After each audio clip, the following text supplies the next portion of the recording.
Catherine Cliff, and I'm testifying on behalf of the Legal Aid Society and the Coalition for the Homeless. Thank you to the Committee of General Welfare, Chair Ayala, the Committee on Immigration, and Chair Aviles for the opportunity to testify today. Sure. As we sit here today, we have an incoming federal administration who has made it very clear they plan to cause harm to our newest New Yorkers. The city should be focusing its resources to help new arrivals get access to the help they need to move out of shelter, instead of imposing counterproductive requirements that force new arrivals to reapply for shelter every 30 or 60 days. Case management and legal services are the answers, not forced relocations every 30 or 60 days. As you will hear today from those families and individuals directly impacted by the 30 and 60-day notices, these policies make it even harder for people to move out of shelter. Our clients often lose access to their mail once they move, including vital immigration documentation. They lose jobs when they have to miss work to reapply for shelter or risk being placed in new locations far from their places of employment. For single adults who don't meet the requirements to remain in shelter, these time limits relegate them to the streets, further delaying their progress and exposing them to more physical harm as winter approaches.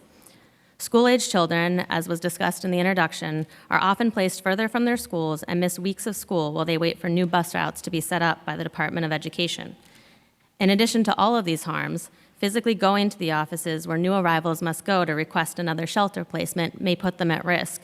These sites are known to the public as locations where new arrivals will be, putting them at risk of apprehension by the incoming federal administration. While we appreciate the city's announcement yesterday that families with children in grades K through 6 in non-DHS shelters will not need to change shelters after their second 60-day notice, the policy should be that families should not have to change shelter at all, not even once. Each shelter change leads to significant disruption and negative consequences for families, especially for school-age children. The Department of Homeless Services announced a few months ago that they plan to impose 60-day notices on new arrival families with children in the DHS system. Up until now, DHS families have not been subject to these notices. We've told DHS we do not believe they have a legal basis to implement this policy in DHS shelters, and they have now agreed that they will not require these families to move at the end of the 60 days, as long as they request an extension prior to that date.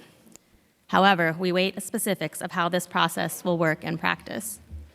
We call on the city to end the use of the 30 and 60-day notices, provide quality case management at all shelter sites, invest in immigration legal services, and expand city FEPS in accordance with the bills already passed by this council.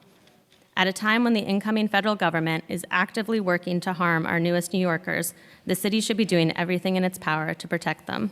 Thank you.